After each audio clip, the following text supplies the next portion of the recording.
Folks, you wanted a big finish and you got a big finish. A bit of a magical finish to an already entertaining weekend. Doubleheader on Saturday, doubleheader on Sunday, all sorts of permutations and combinations. And one came mighty close to happening. 79 runs was a magic figure. We first have to put runs on the board, then restrict the opposition. Well, they put the runs on the board, 190 plus, and they had the opposition on the mat. But 60 runs, still a very creditable victory for the men in purple. What it means is, and we'll come to that in a moment, 191 for 7 plays, 131 for 9. Pat Cummins was imperious with 4 for 34. Shivam Mavi, don't count him out, 2 for 15 in his 4 overs, also outstanding. Varun Chakravarti doing whatever he's done throughout this tournament. And the fact that you had someone like Shreyas Gopal among the top 3 run scorers meant it was never going Rajasthan's way.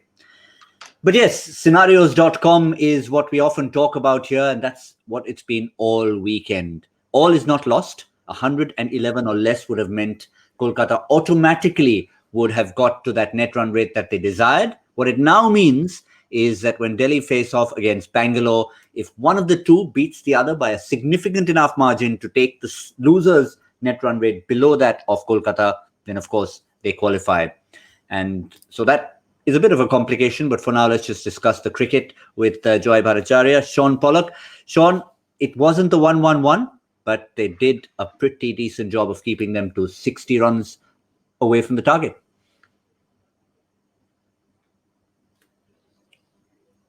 Joy, we'll start with you. We'll come to Shaun in a minute. We'll start with you, Joy. Not quite the 111, but very good effort. Absolutely. Fabulous effort. And I think what I really loved was intent, that even when Cummins was getting pumped for runs, his captain was calming him and telling him, just go for wickets. Just keep bowling. These guys are taking a lot of risks and they're opening up their stumps. They're hitting risky shots. Something can happen. Something's going to give. And he stuck with that. And I just love the attitude. I love what they brought to the game.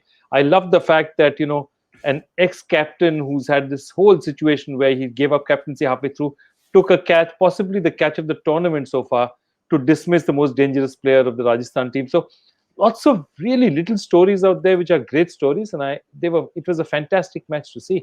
And just to remember that at the start of this match, KKR was in 8th place in this tournament. Right now, they have a more than even chance of going through. And that's just amazing. Yeah, I was just trying to fathom it myself. I even put out a tweet just thinking aloud, saying that a team who were in 8th place at the moment, which was a few minutes ago, could end up being champions. And that this is 48 hours before the league stage is due to finish, Joy. Have a look at that. They've jumped from 8th to 4th, provisional, of course. But that itself is showing if a team can jump 4 places with 48 hours to go for the league stage, It doesn't get closer than this. Yeah. And if you look at it, 0.159 is what Delhi is, and they are 0.214. That's not too much of a difference. We'll find out exactly what the numbers involved are, because there'll be 4 sets of numbers. 2 sets of Delhi batting and bowling, 2 sets of, Bangalore batting and bowling. But those numbers will be very interesting. All these guys will have the numbers. But what it also means is KKR could actually have a situation, Calcutta could actually have a situation where they know their fate to tomorrow instead of day after. They may not have to wait for the Sunrisers game. Their fate could be decided tomorrow itself. Well, one number we can throw out for the moment is, it's an approximate number, approximately 21 runs for RCB and 17 runs for the Delhi Capitals to keep their net run rate ahead of KKR should they lose tomorrow. So that's the margin of victory we're talking about. And that is not monumental. That's something that's quite possible. If one team lords it over the other, you expect them to do so by 25, 30 runs, 40 runs. It's fair to expect that. So we're not talking about those 150 run or 8 wicket victories with 100 balls to spare. Nothing ridiculous. So it's getting to the realms of normalcy. It is getting to the realms of normalcy. It's getting to the realms where they are actually in a better situation. Think about it. If Punjab had won their game in the morning, that's where it all started. And if Punjab losing immediately eliminated one guy, then you had the next situation where they then won, and then they won by 60 runs. So today, KKR has taken giant strides in trying to put themselves into reckoning for this tournament. Yep. And of course, in terms of the number of balls, we've got, again, an approximate figure for you. 14 balls to spare for the Royal Challengers, 11 balls to spare for the Delhi Capitals. So all that will be, of course, outlined properly, different scenarios. But one more thing, as we talk about the mental aspect as opposed to the numbers, Joy, you mentioned early on, you mentioned the ex-captain, present captain, Owen Morgan, even on the last ball with Varun Aaron on strike, not exactly the greatest batsman in the world, was making sure he counted every fielder who's standing where. Be aware, we don't want to give one more run away. Absolutely. I mean, this is at the end of the day a World Cup winning captain.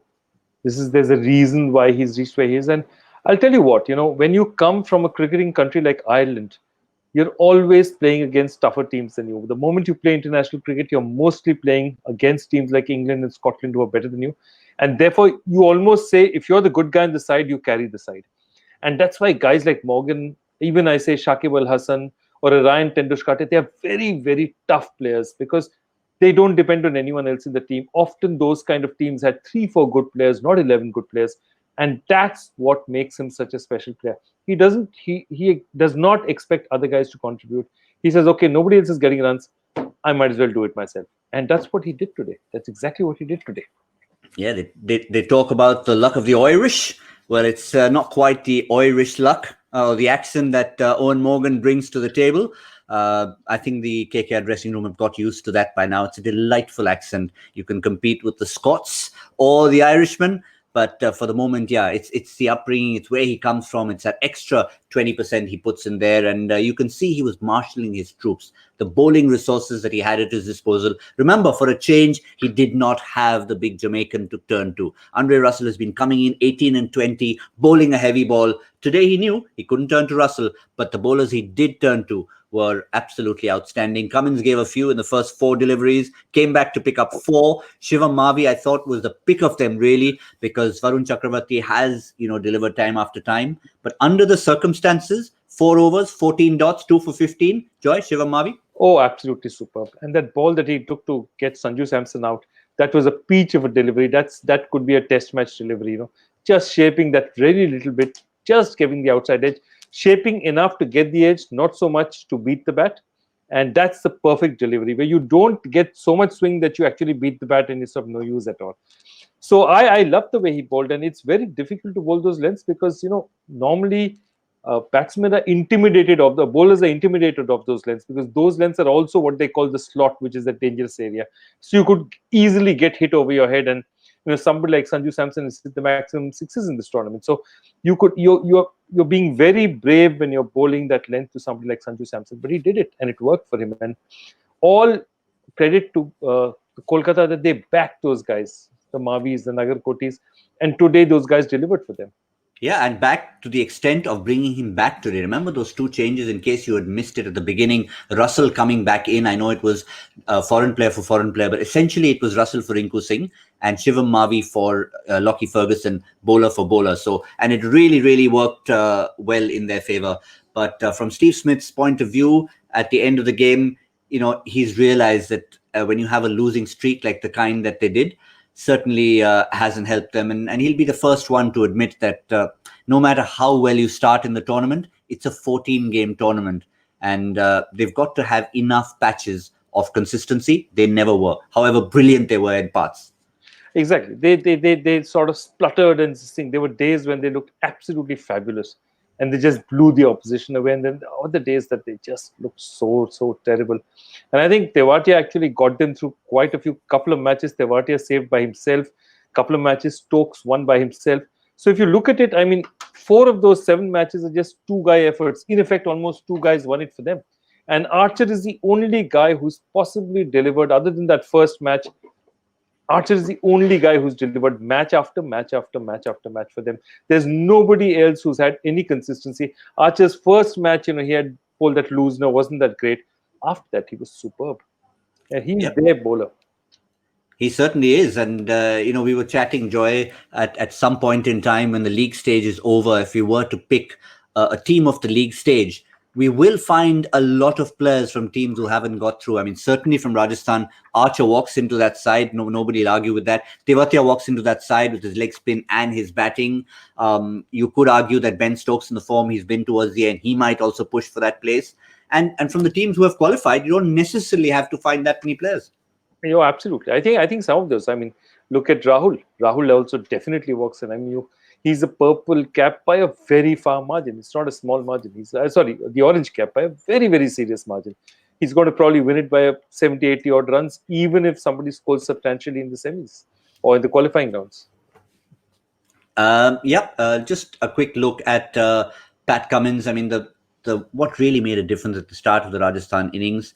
If you saw the first 3 or 4 deliveries as a Kolkata fan, you'd be like, "Oops, this is going to be bad." Uthappa, first ball, he smashes Pat Cummins for six, and you're thinking, "Oh dear, here we go again." And at the last ball of that first over, it's 19 for one, and then of course 27 for two. Ben Stokes, huge wicket. Then comes Steve Smith, similar dismissal to the way he was out against Kolkata. Same bowler, once again, deja vu for him, 2.6 overs. Then Sanju Samson, Rian Parag. And that's when at 37 for 5, yes, game over. But Joy, that's when Kolkata started believing, ooh, 1-1-1. It can happen. Yeah. And I think their give credit to Tewatia and Butler to a certain extent. They at least made sure that Rajasthan stayed in the game. I mean, I know that Delhi and Bangalore would have been lustily cheering every run those two scored, but they gave it a sense of respectability. I mean, without those two, and if Butler had also gone for his shots early, hadn't done too much homework, they could have been shot out for 75, 80. And those guys made it happen. And I think they did a good job of whatever they did. Tewatia, and if you look at even Shreyas Gopal towards the end, he took that responsibility to say, let's at least finish this tournament with our heads held high. Let's not just get shot out and get out of this tournament like that. So I like the way they put in their effort. But yeah, Kolkata at that point would have looked at it and said, you know what, we can get them. And they would have been saying 2 more overs from Pat Cummins. If they had just instead of 4, they had 2 more extra overs from Pat Cummins, because the guy who normally is a absolute bank for them is not delivering right now because of his action or whatever it is. Sunil Narayan is actually, I mean, I never thought a day would come, but I'd say that the weak link in the Kolkata attack today is Sunil Narayan. But, that day has actually come. And he's a fantastic bowler. He's a fantastic competitor, more than just a bowler or a batsman. But had he been a bit tighter, this match would have been, I mean, Kolkata might have had a great chance of just being qualified today itself. Also, I think they probably missed Andre Russell's bowling. Even if he could have given them 2 overs at the end, that heavy ball we keep talking about would have been the kind that would have accounted for the likes of a Shreyas Gopal, Jofra Archer, good rivalry between them. But all's well that ends well. We know that it's still not out of reach. We've got a few things to get through here. And we just briefly hinted at having conversations of getting an ultimate team of the entire league stage. We won't go so far. For now, let's just stick to the My 11 Circle ultimate team of the day. And let's tell you for game 2 what it is. And you can guess it right. Pat Cummins with those 4 wickets. That's very valuable wickets, get you lots and lots of points. And Rahul Tewatia, consistency. He got the 30 with the bat. He picked up 3 wickets. He was outstanding with ball in hand. So if you had Cummins and Tewatia as captain and vice captain, and just a smattering of these other players, you were probably in a good position to be the My 11 Circle champion of the day. But before we unearth the champion, let's remind you what happened in game 1 and talk about unlikely heroes. I mean, for those who might have forgotten what happened in game 1, just have a look at this. It'll remind you. Deepak Hooda captain, Rituraj Gaikwad vice captain, in a game when you had the likes of Chris Gale, Mayank Agarwal, KL Rahul, you name it. Plenty of stars out there. I won't even mention a Faf du Plessis or an MS Dhoni, but none of those featured as a captain and vice captain. So it was topsy-turvy, but at the end of the day, we got through some amazing results. And we will, of course, now finally unearth the My 11 Circle champion of the day. And as I said, you had to be careful of choosing the captain and vice captain. We know you make the right choices for the players, but those are the punts you need to make. And Tapsi Kumar Meena from Rajasthan with 306 points. I've noticed a pattern, Joy. First pattern I noticed was that sometimes it's the teams who are not playing, but there seem to be a lot of people from Rajasthan who pick teams well. Is there something in the air there? Yeah, of course. And I'm happy they did well, because that's the only victory they got today. Because they had a miserable day on the field. I mean, they allowed Kolkata to get away to a flyer and then come back. So it's one of those days. And I think, just to conclude that, in a situation where teams are trying to get ahead of somebody in net run rate, the first thing you want to do, Joy, is win the toss and bat second. KKR didn't have that luxury. They lost the toss. They were asked to bat first. Morgan was sort of resigned to his fate. He said, fine, if we have to do that, we just need big runs and we'll go for that. They did get big runs, 190 plus. And so they did the harder of the two jobs. But yeah, not only that, I mean, Dew was such a big factor. I mean, Brendan McCullum, when they were talking to him, they were saying that there's dew all over the ground. And to restrict a team to 130 and a side that's, batted powerfully in the last 3-4 matches, set batting order, it was an amazing. It was a performance with a lot of heart, more than anything else, a lot of heart. That catch by Karthik, it's a kind of effort that you look at and say that, these guys are enjoying themselves. They've given their everything to the match today. Yep. And one person I can tell you who was a little speechless towards the start of our show, possibly because maybe he was supporting Rajasthan today, has finally found his voice. Shaun Pollock, commiserations. Are you all right?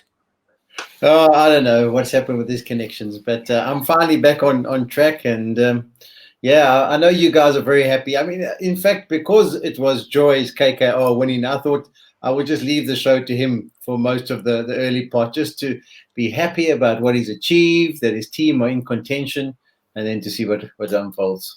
Very gracious. Not always that gracious when he had ball in hand, Shaun Pollock, but very nice of him to do that for the moment. But, just looking back, Shaun, we were discussing the plus points. They had everything going against them in a sense. Lost the toss, asked to bat first, due factor, but they certainly ticked a few boxes. And if they were to go through, depending on the mathematics, there'll be a lot of positives for them to take into the playoffs. Yeah, shown some great character today, haven't they? I've really been impressed by what I've seen by them. There was talk about the commentators that they were a very relaxed unit before the start of the play, and that's what McCullum will bring to the mix for KKR. He won't try and put them under additional pressure. He'll try and keep them as relaxed so they can just think about the job at hand and need to perform. I think D-Russ, that was a real find for them today. Hopefully they can get him a little bit more fit in the 5 days, maybe even trying to bowl a few deliveries. If he can contribute an over or two, that'd go a massive way. But yeah, really impressive. Morgan, having taken over the captaincy, that was a fantastic captain's knock today, and that'll give them a real boost. So if they do manage to squeak in, and it's obviously not fait accompli at this stage, I think there can be a team that's, we were basically written off. We were 8th with a game to go. Nothing to lose. Let's just go and give it our all and come out the way Brendan McCullum would want them to be, and that's as positive as possible. Yeah, and we had a chat, Joy, about Steve Smith earlier. I was just trying to have a look at what he said and exactly the discussion we had about consistency. He said not just this game, but obviously throughout the tournament, that's been the buzzword for them. They just weren't consistent enough. And bright sparks, they were there, Jofra Archer, but bright sparks are not good enough. You need contributions up and down the order, and that's a lesson they'll take. I think it's a lesson they'll take. And I'll just go back to Shaun's point. I mean, the point is KKR is a dangerous team. Not because they're going to win every day, but because they have 3 or 4 players who are game-changing players. I mean, Morgan is one of them. I feel even in this current state, without him bowling, Andre Russell is one of them.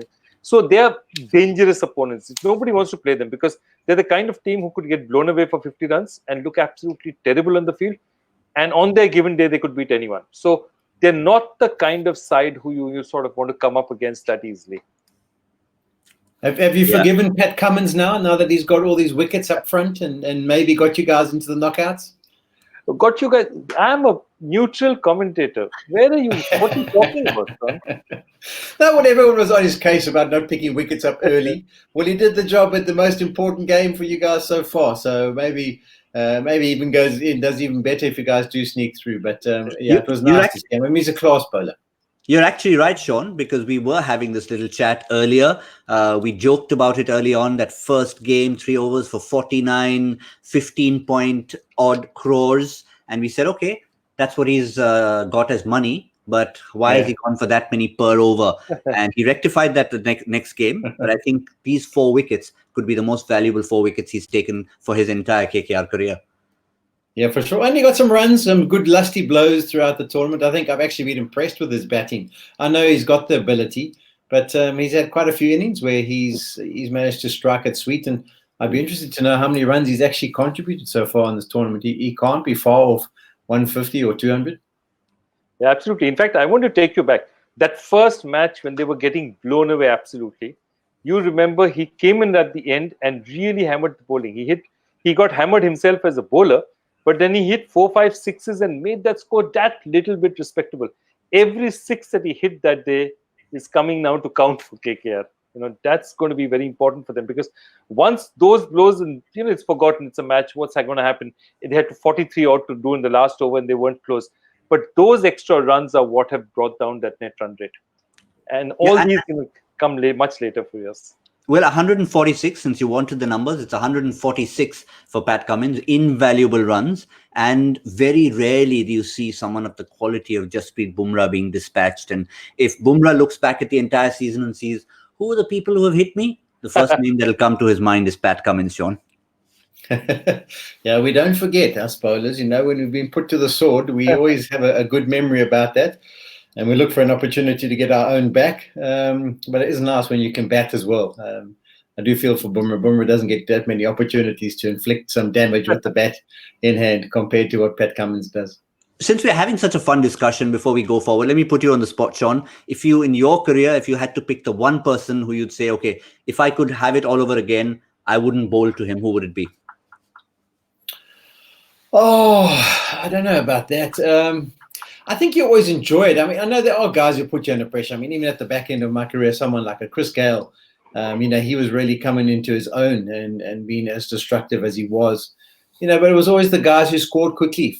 For me, I did a job of keeping things tight. I hit good lengths. Anyone who used to pick up pull and pull me off my good length would put me under pressure. But I don't think you always look back and say, well, I'd prefer never to have bowled to that person. You always wanted to play against the best and you wanted to test your skills and hopefully you came out on top. So there were a few battles I lost for sure where I was deposited and was quite happy to go down to fine leg and be taken out of the attack.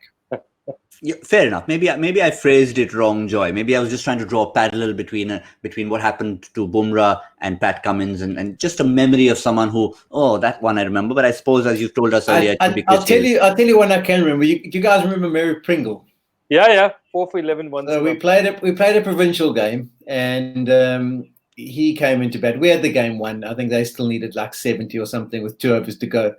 And I bowled the first ball to him. He ran it down to third man. And when he got to the non-strikers end, as I walked past him, he said, Polly, please, no short pitch deliveries. Don't bowl any shorts. I said, no, Merrick, don't worry. I'll look after you.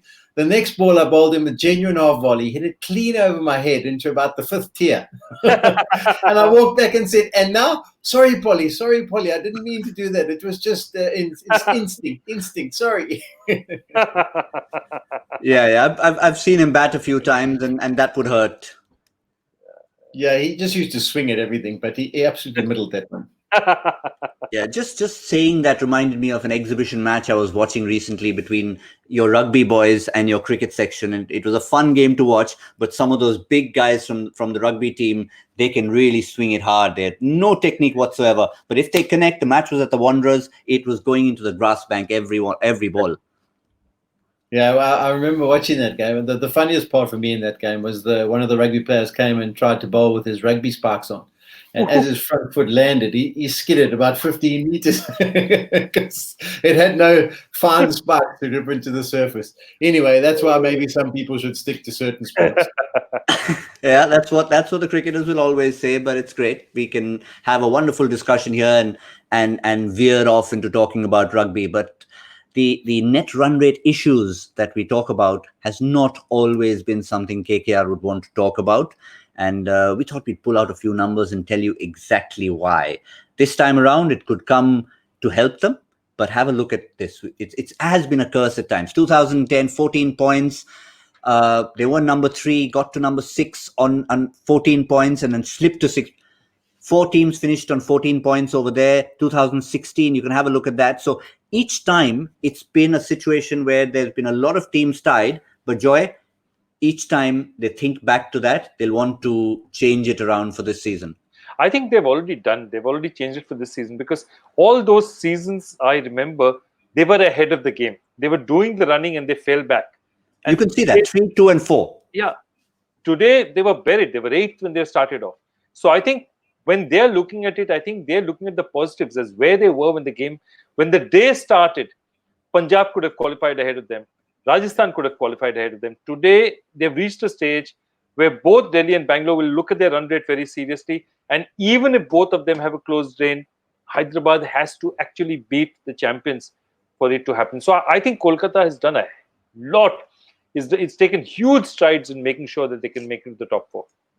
There you go, Chairman. Scenarios.com. Yeah, they've given themselves some hope. We're interested to see what team Mumbai are going to be putting out. I think that's going to be a massive point of discussion over the next few days. And then the scenario for Delhi and Bangalore, basically in their hands, you win, you go through. And even if they don't win, if they make it a close game, there's a good chance they sneak through. But Sunrisers, Hyderabad, they've still got that chance. Their net run rate is brilliant. So now all they have to do is win that last game. They don't have to worry about anything else. And that's always, I mean, we discuss it how many times, even at the start of any RPL, and when teams are chasing 200 and they find themselves 100 for 5 or 6, we say, just be careful, try and get as close as you can, because down the line, invariably, every season, there's one team that tends to go through on net run rate. And I think it's a fair way of deciding who goes through. And it always creates some wonderful discussion. And more importantly, it creates plenty of scenarios.com. It certainly does. I mean, you can take back so many examples, but I mean, one that comes to mind immediately for me is Chennai against Rajasthan. We were a little critical. We were saying, should you be looking at net run rate or going for the win? Well, the win was out of reach on that day, but they got close and they made sure that that was squeezed in. Didn't matter in the end, but it could really matter. What does matter right now is we have a look at those who have shown a little bit more stamina than the others. And today, one player, the captain for the Kolkata Knight Riders, was absolutely outstanding. So was the former captain with his catch, but the boost stamina meter, Owen Morgan, batting rating of 83.4. Of course, the captaincy, the 68 from 35 balls, 5 boundaries, 6 sixes. Today, you needed a few big hits to get to a score like 190. And of course, he stayed there till the very end, did lots and lots of running, and he knew what to do at the right time. Shaun Pollock, you briefly mentioned it when you talked about why Morgan should bat at 4 as opposed to being a Russell-like player. It's because he knows what to do at which scenarios, and he can hit the big sixes, but keep running when he needs to. Yeah, it's complete. Plenty of experience, plenty of confidence. Even if we look at his innings at the back end there was an over from Stokes, which he struggled. Stokes bowled some good length slower balls, and Morgan struggled to get them away. But then he knew what he was expecting the next over. And every time there was a slow ball dished up, he whacked it. And then when it got down to the last ball, it was almost as he says, okay, I know Ben. Ben's going to go for the quicker delivery. He just hung back, knocked it through third man to go for 4, and I think the over went for over 20 odd. So it was important. I mean, in the context of the tournament, we're actually not going to know how important that last over was to get them to 191. But we'll see once the other teams have played each other tomorrow. But yeah, he is brilliant. He's got a good understanding, and I think it was a good change halfway through to make him the captain. I think it's been a better unit, KKR, since he's been in charge. But I love the expression, Joy. Just the battle that Shaun was referring to, because just imagine how much time they spent in the same dressing room, Ben Stokes and Owen Morgan. And here he is, first ball, he beats him. You could see a wry smile on Stokes' face. That's 1-0 to me. Stokes again, 2-0 to me, 3-0 to me. And then Morgan knows 3-0, football game, no problem. I can come back, 1 big 6, and all sorted. Yeah, absolutely. I mean, the way he played him, exactly, that understanding of the game, that he's going to go for his slower ones, and the moment he changes his length for the faster one, I'm going to deflect him through third man. That is the kind of level. So he knows who he's playing against, and that's what Morgan does so very well. He plays the bowler. He knows who he's going to attack. He knows who he's going to try and hit over third man. He knows he's going to go straight, and he's got the shot. See, the thing was, even, I remember the start of the IPL 2008, and our good friend Karthik was talking about, Karthik used to play for Middlesex in those days. And I was asking him, who are the inventive players in one-day cricket? There was not too much T20. And he said that there's this kid who plays for us in Middlesex called Owen Morgan. And he says he once saw him reverse sweep a 6. And reverse sweeping a 6 is something that, and I later went and looked it up, and he actually did it. He turned around like that and over third man, he hit it for 6. And I hadn't seen a shot like that. He always had the shots, but what he now has is when to play those shots. Early in his career, there was a bit of a doubt about his shot selection. The past 5 years, he's been absolutely outstanding. Certainly has. And if you look at the lineup today, that was our boost stamina meter for game number 2. But from game number 1, and I'm going to get Shaun Pollock into this, somebody whose game he knows really well, his countryman, Francois Duplessis, 91.7. He was outstanding at the early part of the season, still trying to figure out why he was rested, dropped, call it what you like. But today's innings showed Chennai fans and everybody around that he's a great asset, whether he's setting a score or, as they were doing today, chasing not a very small total, Shaun. Yeah, I mean, he's also got some really good experiences, and I think important with a younger partner at the other end, that he was there to boost him and be there for the long haul. And when you're chasing a total like 152, you need a good start, and that often lays the foundation and basically sorts the game out. So it was important. I think he was the one who took the initial risks when Gautam was struggling to get going. And then that's an understanding that a senior player, a senior pro would have. So I also saw in his interview, he said that he's definitely looking to be back with the Chennai Super Kings for the next one, and that you will definitely see him in yellow again. So that's good news for their fans. Very good. So we know we've got MSD, we've got Faf Duplessis, and of course we have Ruturaj Gaikwad. That's 3 guaranteed. Everybody else we can't guarantee for the moment, but it's going to be interesting to see the composition of Team Chennai come the month of April, or whenever it is we finally have the next edition. At the moment, we're only looking at the next edition, i.e. the next match of this tournament, the penultimate match of the tournament. And how important is it, folks? It's match number 55. It's massive. It's huge. It's Delhi against Bangalore. It's winner takes all. It's a fabulous scenario, and everything has been determined by the numbers that have changed over the weekend in terms of net run rate. Delhi and Bangalore were both severely dented.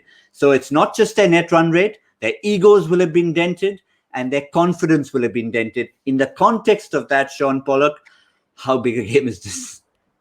That's absolutely huge. So what's on the line? First of all, you can qualify as one of the top 2, which gives you a second bite of the cherry if you do have an off game, against Mumbai. And then the other end is that you could actually miss out on the playoffs. I mean, that is the reality of it. You could end up second, or you could miss out altogether, depending on how things turn out. So it's huge. There'll be a lot of jockeying for position. If you're going to lose, then you don't want to lose by much, because then you stay ahead of KKR and then you do qualify through. So there's going to be a lot to think about for both teams. And I think you're going to, as you mentioned, with regards to the pride, I think it'll be a case in point of both management groups sitting down with their teams and saying, listen, we've got to start playing better cricket, but better cricket that's going to take us further in this tournament. It's further that's going to take us into the knockout stage, and that's the kind of quality we're looking to produce. They can't afford to be too nervous going into this match. They've got to back themselves and believe that they can still go all the way. Well, I can tell you, these numbers that we're showing you will probably not be put up as posters in the respective dressing rooms because they don't want to be looking back at LLLL in the last 4 for Delhi and LLL in the last 3 for Bangalore. So they'll be saying fresh start, clean slate, whatever color of the walls it might be in that dressing room, let's look ahead. Absolutely. I think they'll be looking ahead, and I think it's very interesting. It's fascinating now because this is actually the most important match now in the tournament, because whoever comes gets 2 bites of the cherry. You win, you get 2 bites of the cherry. You lose, you could be out of the tournament. So it's a very, very big swing. There's no match which has had as big a swing as this match will do. And I'm looking at those teams and saying, which is the more experienced group of staff and which is the most experienced group of players? Because this now is a situation which is just going to test that. Your experience, your ability to soak in pressure and deliver. And these are very big games. What it also means is it's probably that will test the team. So, for example, if Bangalore bat first and score 170, Delhi will then have 2 targets. One is, of course, 171. The other is, assuming they've lost a few wickets, they'll probably need to get about, 148, just for the sake of argument, something around those numbers to qualify anyway. And in those kind of situations, things can get a little bit tight and a little bit iffy if you've lost wickets. So it's going to be fun in games come what may. So let's have a quick look at the squads and see if We need any possible changes given, we don't want to disturb winning combinations, but both these teams are coming off 7 losses, cumulatively speaking. Delhi first, Shaun. Any possible changes you see here?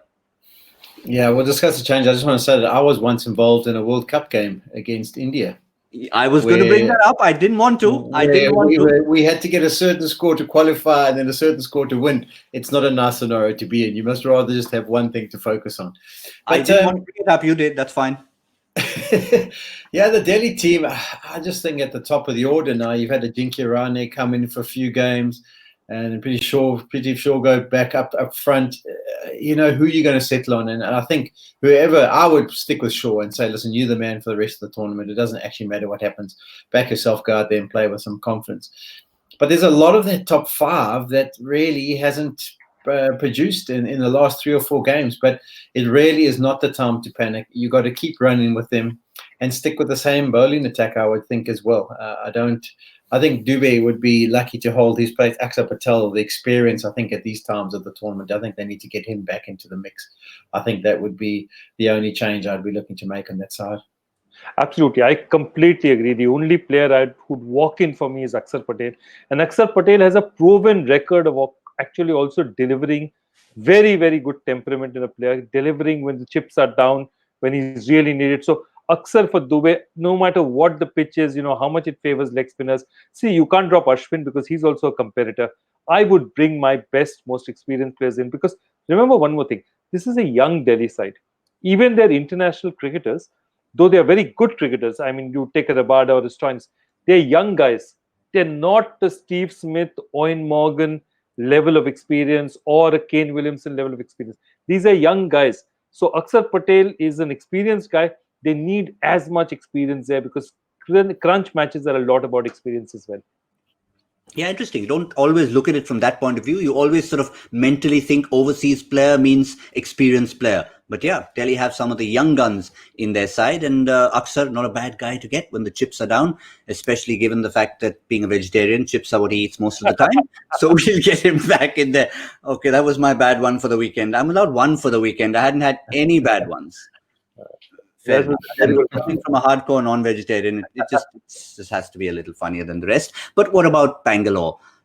They too had a few selection issues in their last couple of games. Remember Josh Philippe, who featured early on in the tournament, then because of the loss of form to Aaron Finch, he's pushed his way in. Do you see him still sticking in there? Or again, do you go for the experience of someone like a Finch, Shaun Pollock? Yeah, even throw Moeen Ali into the mix. I think he might come back in place of Ndana. Felipe, I think it will be a point of discussion. He's shown a bit of something, but if you're talking about experience, you're talking about a massive match, you're talking about a bowling attack that he would be able to deal with regards to the pace that Delhi, the Capitals, present. They may just decide, listen, we've given Felipe a chance. He's done sort of okay, but we're going to go back to the experience of Finch. I think that could be the call. I would probably, if you had to say to me, I had to make the decision on my own here tonight, I'd go Finch and I'd bring Moeen Ali back in. I completely. Fair enough. And you can see, Joy, with even Shaun Pollock in, that if he doesn't even mention a certain Dale Steyn, that it's just a season he'd want to forget. I would just, there's there are a lot of singers who sing beyond their salad days, and they're no longer as tuneful as they used to be, and you hear their old songs and you wonder why these guys still singing. They're ruining their memories. I do not want to remember Dale Steyn with long hair, that terrible haircut, and getting hammered and smiling sheepishly as batsmen who 5 years back would have trembled in their boots to watch him bowl in. I feel for him. You feel for to see Steyn out there like that. Yeah, shame.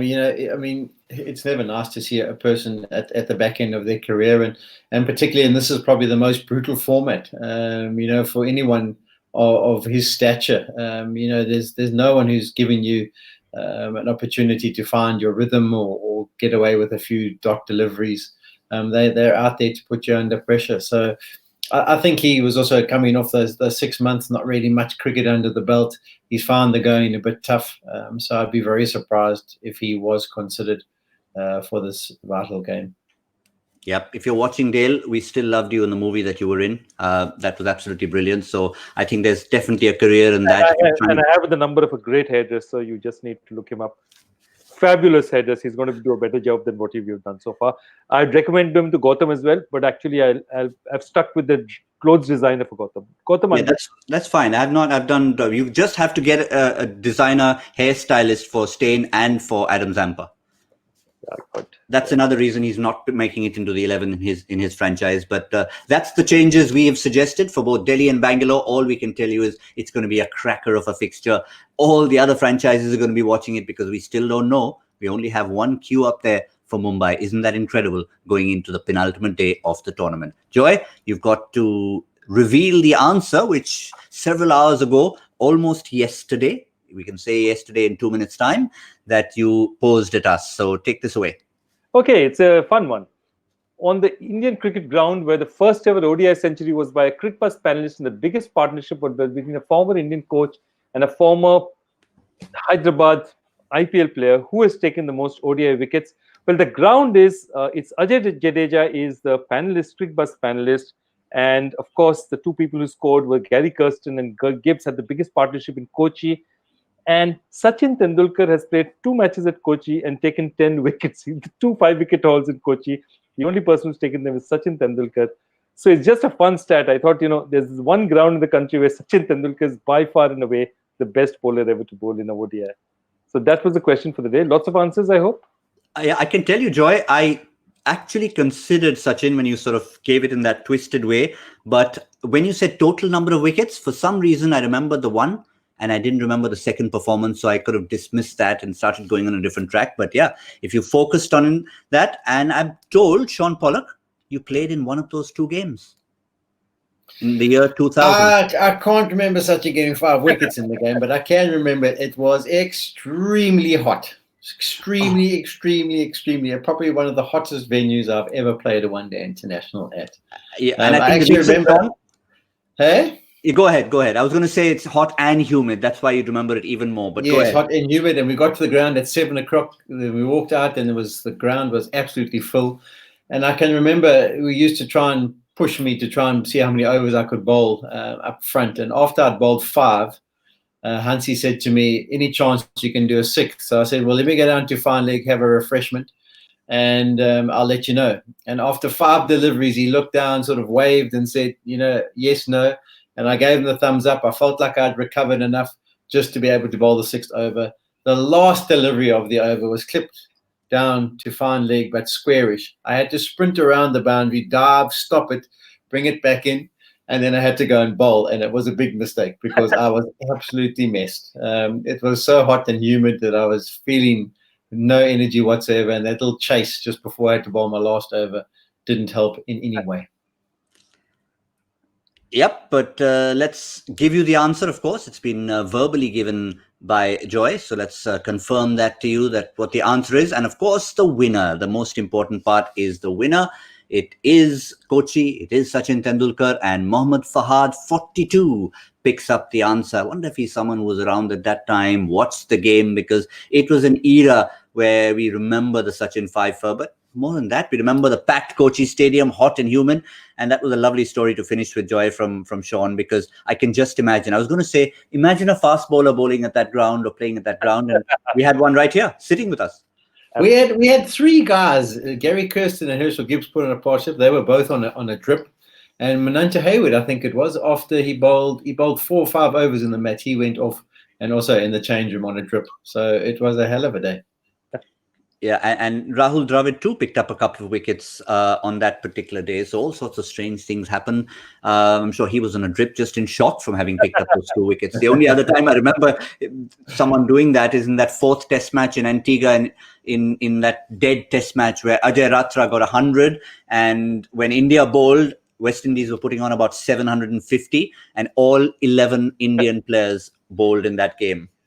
Absolutely amazing match that was.